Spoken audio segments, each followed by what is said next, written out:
സുവിശേഷത്തിൻ ദീപ്തവെളിച്ചം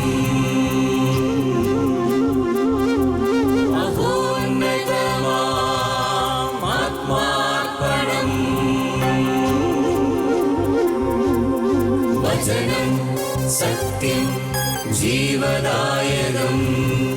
വചനം സത്യം ജീവദായകം. വചനം സത്യം ജീവദായകം.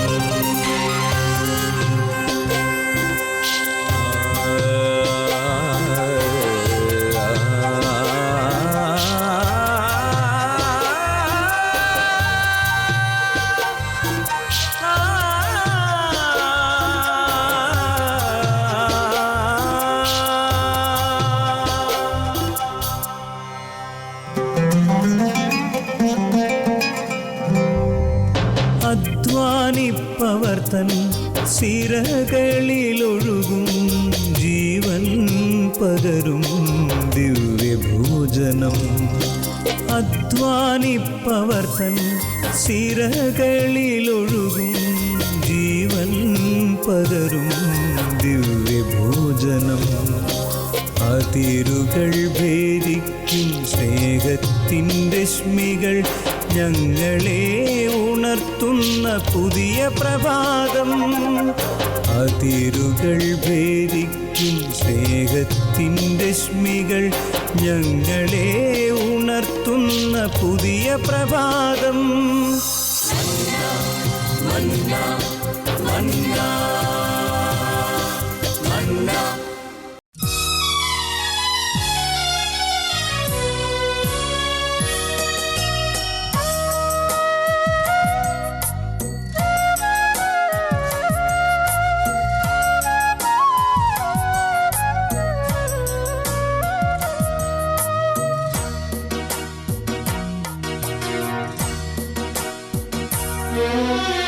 ഒരു നാളിലിൻ മനസ്സിനുള്ളിൽ കുളിത്തിന്നലായി നീ വന്നു.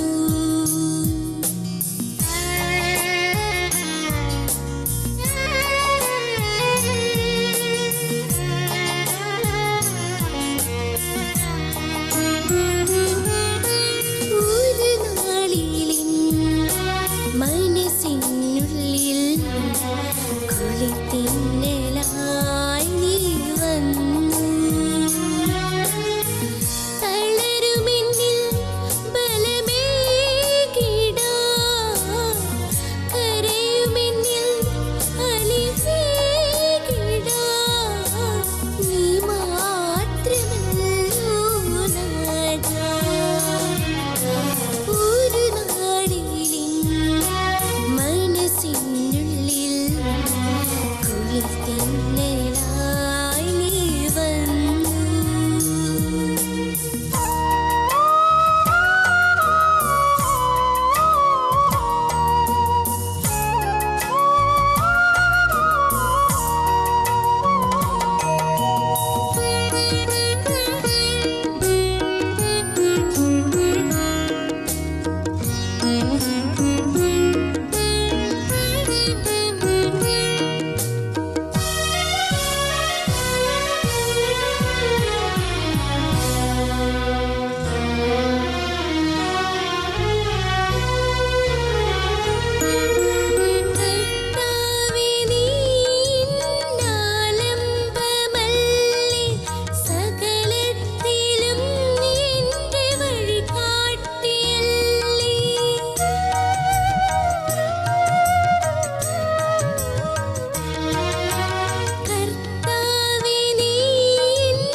തിന്നലായി നീ വന്നു.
ഈശോ മിശിഹായിക്ക് സ്തുതിയായിരിക്കട്ടെ. കരങ്ങൾ കൂപ്പി പ്രാർത്ഥനയോടെ ആരംഭിക്കാം. പിതൃപുത്ര പരിശുദ്ധാത്മാവായ ദൈവമേ, ഞങ്ങളുടെ ഹൃദയങ്ങളെ ജ്വലിപ്പിക്കണമേ. എമാവുസിലോട്ട് പോയ ശിഷ്യന്മാരുടെ ഹൃദയം ജ്വലിപ്പിച്ചതുപോലെ ഞങ്ങളുടെ ഹൃദയങ്ങളെ ജ്വലിപ്പിക്കണമേ. അങ്ങ് തന്നെ ഞങ്ങളോട് സംസാരിക്കണമേ. ഞങ്ങളെ ജ്ഞാനത്താൽ നിറയ്ക്കണമേ. നിത്യം പിതാവിൻ്റെയും പുത്രൻ്റെയും പരിശുദ്ധാത്മാവിൻ്റെയും നാമത്തിൽ തന്നെ ആമേൻ. കർത്താവായ യേശു മിശിഹായിൽ ഏറ്റവും പ്രിയപ്പെട്ട സഹോദരങ്ങളെ, ദൈവപിതാവിന് മനുഷ്യരായ നമ്മെപ്പറ്റി എന്തായിരിക്കും ഏറ്റവും വലിയ സ്വപ്നം? എന്തായിരിക്കും ഏറ്റവും വലിയ ആഗ്രഹം? ദൈവത്തിന് ഒരേ ഒരു ആഗ്രഹമേ ഉള്ളൂ, നമ്മുടെ വിശുദ്ധീകരണം. നമ്മുടെ വിശുദ്ധീകരണം, അതാണ് ദൈവം ആഗ്രഹിക്കുന്നത്. ഒരുപക്ഷെ ഈ ഭൂമിയിലെ ഒരപ്പൻ മകനെ പറ്റി, മകൻ IAS കാരനാകണമെന്നോ IPS കാരനാകണമെന്നോ സയന്റിസ്റ്റ് ആകണമെന്നോ ഒക്കെ സ്വപ്നം കണ്ടേക്കാം.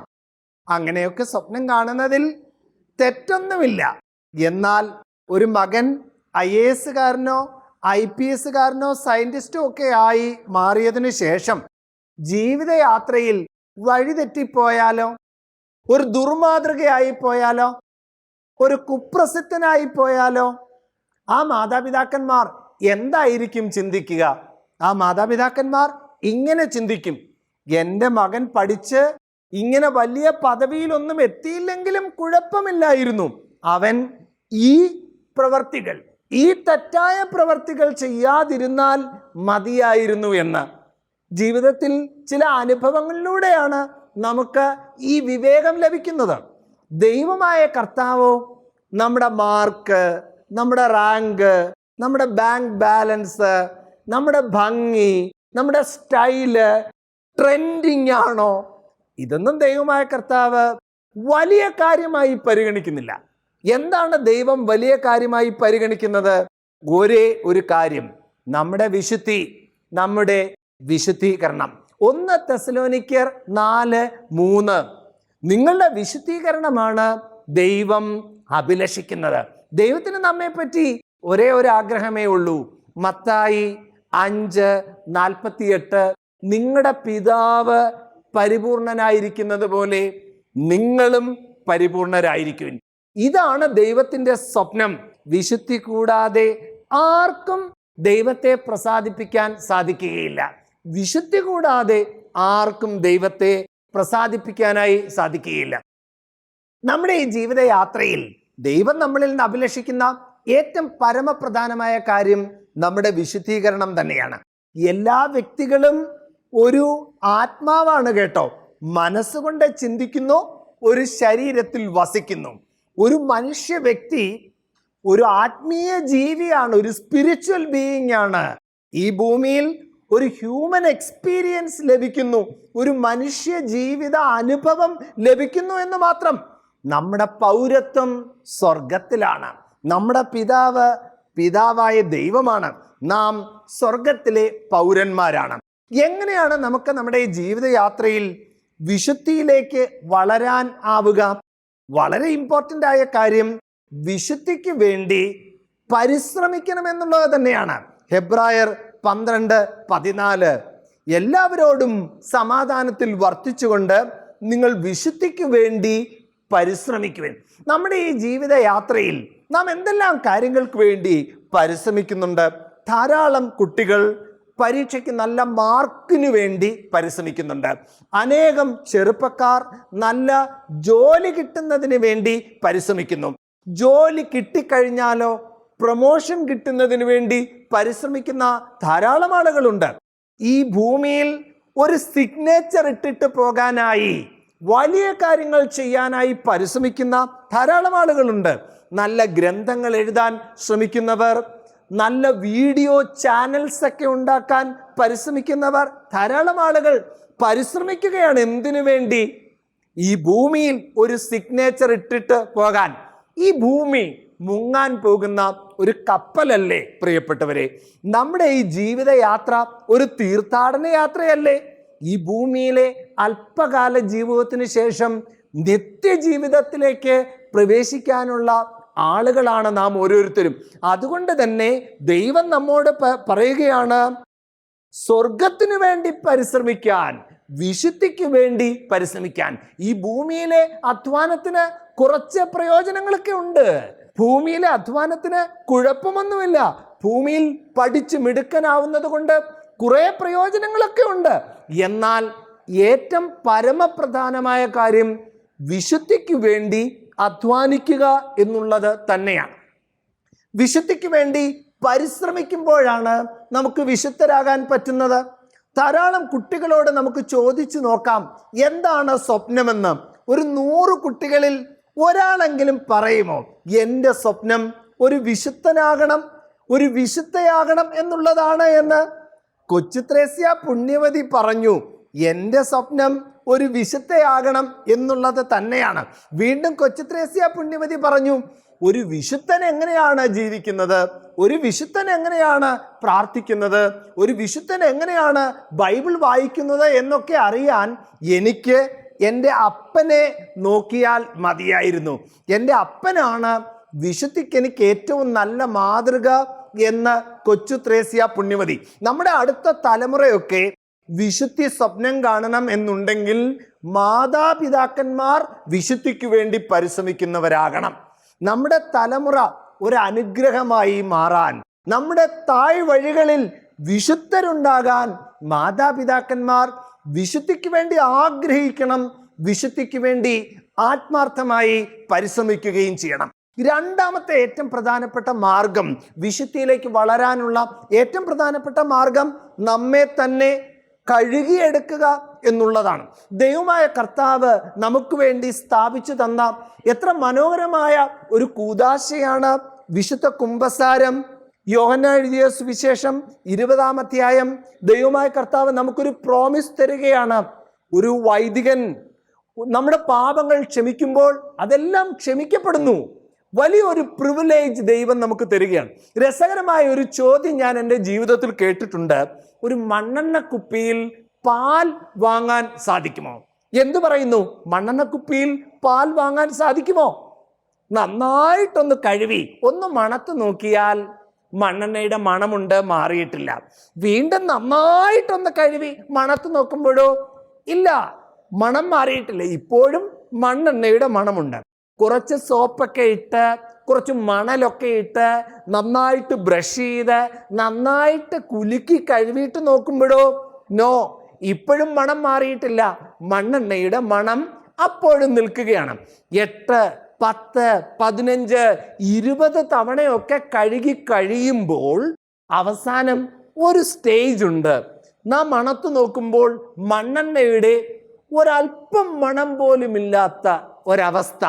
അപ്പോൾ ആ കുപ്പിയിൽ നമുക്ക് പാൽ വാങ്ങാൻ സാധിക്കും.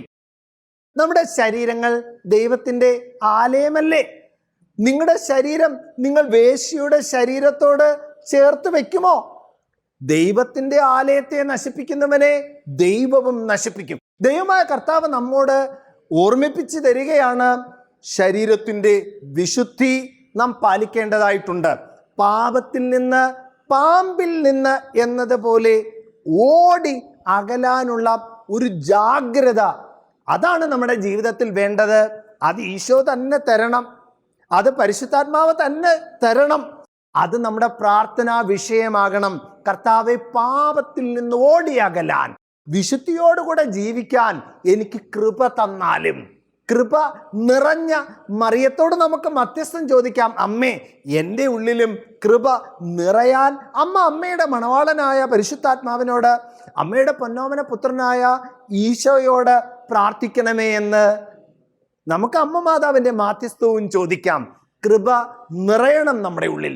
കൃപ നിറയാത്ത ഒരു മേഖലയും കാണരുത്. നിങ്ങൾ വിശുദ്ധരാകണമെന്ന് ദൈവം പറയുമ്പോൾ ഒരു കാര്യം ഉറപ്പ്, വിശുദ്ധരാകാൻ പറ്റാത്ത ഒരു കാര്യം ദൈവമായ കർത്താവ് നമ്മോട് ഒരിക്കലും ആവശ്യപ്പെടുകയില്ലല്ലോ. അതുകൊണ്ട് നിരന്തരം നമ്മളെ തന്നെ കഴുകാൻ നമുക്ക് പരിശ്രമിക്കാം. വീണാലുടൻ എഴുന്നേൽക്കാൻ നമുക്ക് പരിശ്രമിക്കാം. നമ്മുടെ ദേഹത്ത് കരി പറ്റിയാൽ, അഴുക്ക് പറ്റിയാൽ നാം അഴുക്കായി എന്ന് പറയേണ്ട കാര്യമില്ല. അഴുക്ക് പറ്റിയതേ ഉള്ളൂ, അതുടൻ കഴുകിക്കളഞ്ഞാൽ അഴുക്ക് പോകും എന്നുള്ള വലിയ തിരിച്ചറിവിൽ നിരന്തരം നമുക്ക് നമ്മെ തന്നെ ശുദ്ധീകരിച്ചു കൊണ്ടിരിക്കാം. നിരന്തരം നമുക്ക് നമ്മെ തന്നെ കഴുകിക്കൊണ്ടിരിക്കാം. ദൈവമായ കർത്താവ് നമ്മോട് ആവശ്യപ്പെടുന്ന കാര്യം ഇതാണ്, പാപത്തിൽ നിന്ന്, പാമ്പിൽ നിന്ന് എന്നതുപോലെ ഓടി അകലുക. മൂന്നാമത്തെ മാർഗം ഒരു പ്രോ ആക്റ്റീവായിട്ടുള്ള ഒരു മാർഗമാണ്. വിശുദ്ധിക്ക് വേണ്ടി പരിശ്രമിക്കാൻ ഒരു പ്രോ ആക്റ്റീവായിട്ടുള്ള മാർഗം, പരിശുദ്ധാത്മാവിൻ്റെ 9 ഫലങ്ങൾക്ക് വേണ്ടി ജാഗ്രതയോടുകൂടെ നാം അധ്വാനിക്കണം, പ്രാർത്ഥിക്കണം. പരിശുദ്ധാത്മാവിൻ്റെ 9 ഫലങ്ങൾക്ക് വേണ്ടി എന്നിൽ സ്നേഹം നിറയ്ക്കണമേ, എന്നിൽ ആനന്ദം നിറയ്ക്കണമേ, എന്നിൽ സമാധാനം നിറയ്ക്കണമേ. നിരന്തരം പ്രാർത്ഥിക്കണം. സ്നേഹം, ആനന്ദം, സമാധാനം, ക്ഷമ, ദയ, നന്മ, വിശ്വസ്തത, സൗമ്യത, ആത്മസംയമനം. 9 ഫലങ്ങളും നമ്മുടെ ജീവിതത്തിൽ നിറയ്ക്കാൻ നിതാന്ത ജാഗ്രതയോടുകൂടെ നാം പരിശ്രമിക്കണം. നാലാമത്തെ ഏറ്റവും പ്രധാനപ്പെട്ട മാർഗമാണ് ഏറ്റവും ഇമ്പോർട്ടൻ്റ്, ജ്ഞാനം. 6, 10 വിശുദ്ധമായ കാര്യങ്ങൾ വിശുദ്ധിയോടുകൂടെ ചെയ്യുന്നവർ വിശുദ്ധരാകും. പ്രിയപ്പെട്ടവരെ, നമ്മുടെ ജീവിതയാത്രയിൽ വിശുദ്ധമായ കാര്യങ്ങൾ വിശുദ്ധിയോടുകൂടെ ചെയ്യാൻ, ബൈബിൾ വായന വിശുദ്ധിയോടുകൂടെ ചെയ്യാൻ, വിശുദ്ധ കുർബാന അർപ്പണം വിശുദ്ധിയോടുകൂടെ ചെയ്യാൻ നമുക്ക് ആഗ്രഹിക്കാം, നമുക്ക് പരിശ്രമിക്കാം. വിശുദ്ധമായ കാര്യങ്ങൾ വിശുദ്ധിയോടുകൂടെ ചെയ്യുമ്പോൾ നാം വിശുദ്ധരാകും. നമ്മുടെ ദൈനംദിന വ്യക്തിപരമായ പ്രാർത്ഥനകളിൽ, ദൈനംദിന ബൈബിൾ വായനകളിൽ, നമ്മുടെ അനുദിനമുള്ള വിശുദ്ധ ബലിയർപ്പണങ്ങളിൽ, നമ്മുടെ വിശുദ്ധ കുംഭസാരത്തിൽ സത്യമുണ്ടാകണം, നേരുണ്ടാകണം. വിശുദ്ധമായ കാര്യങ്ങൾ വിശുദ്ധിയോടുകൂടെ ചെയ്യണം. യോഹന്നാൻ 6:48 ഞാൻ ജീവന്റെ അപ്പം. ഏത് ജീവന്റെ? ദൈവിക ജീവന്റെ അപ്പമാണ് നമ്മുടെ കർത്താവായ യേശുമിശിഹ. വിശുദ്ധ കുർബാന അർപ്പിക്കുമ്പോൾ, യേശുവിൻ്റെ ശരീര രക്തങ്ങൾ നാം സ്വീകരിക്കുമ്പോൾ നമ്മുടെ കർത്താവുമായി നമുക്ക് ഒരു രക്തബന്ധം ഉണ്ടാകുന്നു. പ്രിയപ്പെട്ടവരെ, നമ്മുടെ കർത്താവിൻ്റെ രക്തം നമ്മുടെ ഉള്ളിലേക്ക് വരുമ്പോൾ ഒരു ഓസ്മോസിസ് സംഭവിക്കും. നമ്മൾ മെല്ലെ കുറഞ്ഞു വരും, യേശു നമ്മളിൽ വളരും. യേശുവിൻ്റെ ദൈവിക ജീവൻ നമ്മുടെ മാനുഷികതയെ ആഗിരണം ചെയ്യുന്ന ഒരു ഓസ്മോസിസ് നമ്മുടെ ഉള്ളിൽ സംഭവിക്കും. അങ്ങനെ മറ്റൊരു പൗലോസായി നമ്മൾ മാറും. മറ്റൊരു യോഹന്നാനായി നമ്മൾ മാറും, മറ്റൊരു മദർ തെരേസയായി നമ്മൾ മാറും. അതുകൊണ്ട് വിശുദ്ധമായ കാര്യങ്ങൾ വിശുദ്ധിയോടുകൂടെ ചെയ്യാം. മണിക്കൂറുകൾ വിശുദ്ധ കുർബാനയുടെ മുമ്പിൽ ഇരുന്നിട്ടാണ് മദർ തെരേസ മിഷണറീസ് ഓഫ് ചാരിറ്റിയുടെ പ്രവർത്തനങ്ങൾക്ക് വേണ്ടി ഇറങ്ങിയത്. അഴുകിയ ശരീരങ്ങളെ കോരിയെടുക്കാൻ, എലിയൊക്കെ തിന്ന് മുറിച്ച് കളഞ്ഞ അഴുകിയ പഴുത്ത് ദുർഗന്ധം വമിക്കുന്ന ശരീരങ്ങളെയൊക്കെ കോരിയെടുക്കാൻ, ആ ശരീരങ്ങളിൽ യേശുവിനെ കാണാൻ നമ്മുടെ പ്രിയപ്പെട്ട മദർ തെരേസയ്ക്ക് കഴിഞ്ഞത് വിശുദ്ധമായ കാര്യം വിശുദ്ധിയോടുകൂടെ ചെയ്തത് കൊണ്ടാണ്. പ്രിയപ്പെട്ട സഹോദരങ്ങളെ, നമ്മുടെ ഈ ജീവിതയാത്രയിൽ നമുക്ക് ദൈവപിതാവ് ആഗ്രഹിക്കുന്നത് പോലെ ആഗ്രഹിക്കാൻ പരിശ്രമിക്കാം. നമ്മുടെ സ്വപ്നങ്ങൾ ദൈവ കേന്ദ്രീകൃതമാകാം. എനിക്ക് നിന്നെ പറ്റി ഒരു പദ്ധതിയുണ്ട്, അത് നാശത്തിന്റെ പദ്ധതിയല്ല, ക്ഷേമത്തിന്റെ പദ്ധതിയാണ്. നിനക്ക് സുരക്ഷിതമായ ഭാവി തരുന്ന, പ്രത്യാശ തരുന്ന ഒരു പദ്ധതി ഉണ്ട് എന്ന് ദൈവമായ കർത്താവ് പറയുമ്പോൾ അത് സ്വർഗത്തെ പറ്റിയുള്ള പദ്ധതിയാണ്, അത് വിശുദ്ധിയെ പറ്റിയുള്ള പദ്ധതിയാണ്. ഈ ഭൂമിയിൽ ധനികനാവാനുള്ള മിടുക്കനായിട്ടുള്ള ഒരു പദ്ധതിയല്ല, സ്വർഗത്തിലെത്തിച്ചേരുന്നതിനുള്ള ഒരു പദ്ധതി, നിത്യജീവനിലേക്ക് പ്രവേശിക്കാനുള്ള പദ്ധതി. മറ്റൊരു ക്രിസ്തുവായി മാറിയ സെയിന്റ് ഫ്രാൻസിസ് അസീസിയെ പോലെ ക്രിസ്തുവിന്റെ സ്നേഹം നാനാവശങ്ങളിലേക്കും പ്രസരിപ്പിക്കാനുള്ള ഒരു അഭിഷേകത്തിനു വേണ്ടി, വിശുദ്ധിക്ക് വേണ്ടി തീക്ഷ്ണമായിട്ട് നമുക്ക് ആഗ്രഹിക്കാം. അത് നമ്മുടെ പ്രവൃത്തികൾ കൊണ്ട് പറ്റില്ല, നമ്മുടെ കഴിവുകൾ കൊണ്ട് പറ്റില്ല എന്നുള്ള തിരിച്ചറിവിൽ നിരന്തരം ഒരു കൊച്ചു കുഞ്ഞ് അമ്മയുടെ കരങ്ങളിൽ മുറുകെ പിടിക്കുന്നത് പോലെ തൃത്വിക ദൈവത്തിന്റെ കരങ്ങളിൽ മുറുകെ പിടിച്ചുകൊണ്ട് വിശുദ്ധിക്ക് വേണ്ടി നമുക്ക് ആഗ്രഹിക്കാം. നമുക്കതിനു വേണ്ടി നിതാന്ത ജാഗ്രതയോടുകൂടെ പരിശ്രമിക്കാം. നമ്മൾ മാത്രമല്ല, നമ്മുടെ കുടുംബത്തിലെ എല്ലാവരും, നമ്മുടെ സമൂഹത്തിലെ എല്ലാവരും, നമ്മൾ കാണുന്ന എല്ലാവരും വിശുദ്ധരാകണം എന്നുള്ളതാകട്ടെ നമ്മുടെ ഏറ്റവും വലിയ സ്വപ്നം. അങ്ങനെ വിശാലമായ ഒരു സ്വർഗ കേന്ദ്രീകൃതമായ ഒരു സ്വപ്നം നമുക്ക് തരണേ എന്ന് നമ്മുടെ കർത്താവായ യേശു മിശിഹായോട് സ്നേഹത്തോടെ എളിമയോടെ നമുക്ക് പ്രാർത്ഥിക്കാം. പരിശുദ്ധാത്മാവിൻ്റെ കരങ്ങളിൽ മുറുകെ പിടിച്ച് വിശുദ്ധിയുടെ പടവുകൾ ഒന്നായിട്ട് കയറാൻ നമുക്ക് പരിശ്രമിക്കാം. വിശുദ്ധിയുടെ അടുത്ത ലെവൽസിലേക്ക് പ്രവേശിക്കുമ്പോൾ, നാം വിശുദ്ധരായിട്ട് മാറുമ്പോൾ, മലയിലെ പ്രസംഗത്തിൽ യേശു ഓർമ്മിപ്പിച്ചതുപോലെ ഹൃദയശുദ്ധിയുള്ളവർ ഭാഗ്യവാന്മാർ, അവർ ദൈവത്തെ കാണും.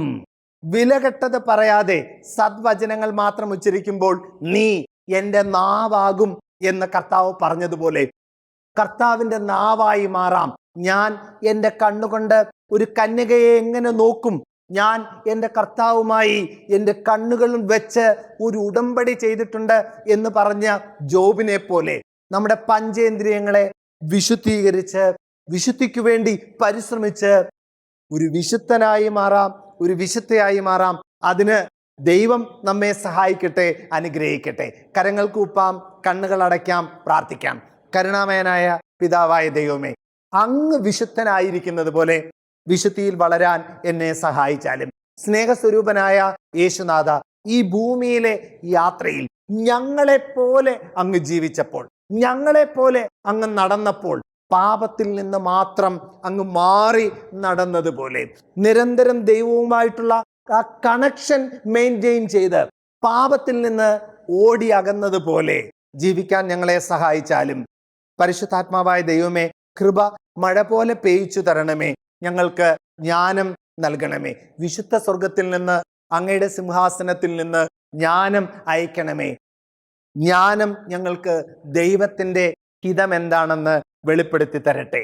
നിത്യം പിതാവിൻ്റെയും പുത്രൻ്റെയും പരിശുദ്ധാത്മാവിൻ്റെയും നാമത്തിൽ തന്നെ ആമേൻ. ഈശോ മിശിഹായിക്ക് സ്തുതിയായിരിക്കട്ടെ. കുരിശ് രക്ഷയുടെ അടയാളമാണ്. സ്നേഹത്തിൻ്റെയും പങ്കുവെക്കലിൻ്റെയും മഹത്തായ അനുഭവം. ആ വലിയ രക്ഷയുടെ സാന്നിധ്യം നമ്മുടെ ജീവിതത്തെ സമ്പൂർണ്ണമാക്കട്ടെ. ഏവർക്കും ക്രിസ്തു സ്നേഹവും സമാധാനവും നേരുന്നു. പ്രാർത്ഥനയിൽ നമുക്ക് പരസ്പരം ഓർമ്മിക്കാം. നിങ്ങളുടെ അഭിപ്രായങ്ങളും നിർദ്ദേശങ്ങളും ഞങ്ങളെ അറിയിക്കാൻ മറക്കരുത്. eldroyvision.uae@gmail.com ഞങ്ങളെ ഉണർത്തുന്ന പുതിയ പ്രഭാതം. അതിരുകൾ ഭേദിക്കും സ്നേഹത്തിൻ രശ്മികൾ ഞങ്ങളെ ഉണർത്തുന്ന പുതിയ പ്രഭാതം.